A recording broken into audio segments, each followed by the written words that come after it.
as much as I hated the fear and the pain and the idea of like thinking, oh, what if this goes terribly wrong?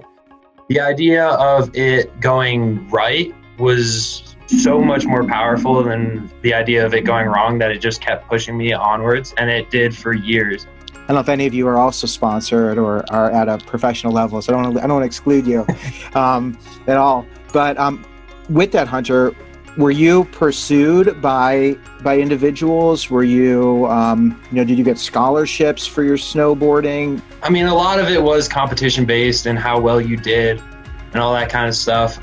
For me, though, it hit a certain point that I put myself out there. I remember this one company specifically, and I'm really good friends with all of them now, and it's been a great relationship, and I'm still sponsored by them despite my fact that I'm no longer competing.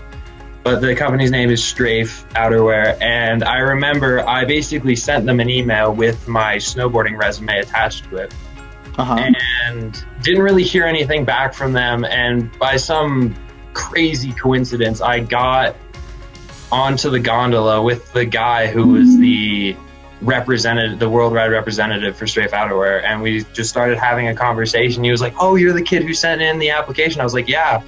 He said, "All right, well, come ride with us for the day and we'll see how you do."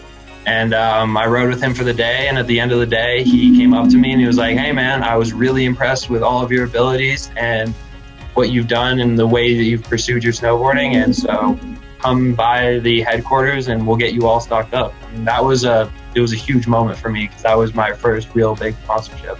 That's amazing. So you reached out to these people, they rejected you, right? Yeah, so I didn't really hear anything back. I mean, I don't know. I was this kind of little known, lesser kid who just took a chance.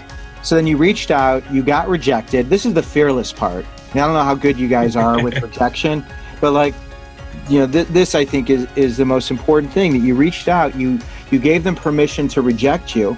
They didn't even acknowledge you. And then all of a sudden you bump into the person who recognized you. That's a beautiful story. It really was. It was a huge moment for me. Absolutely. And I think that rejection can be a really powerful driver if you move past the fact that, this is a terrible option. But I mean, I hate to sound corny, but there is always going to be a silver lining to it. I mean, as both Jake and Sam can attest, and Lydia can attest to with their college applications.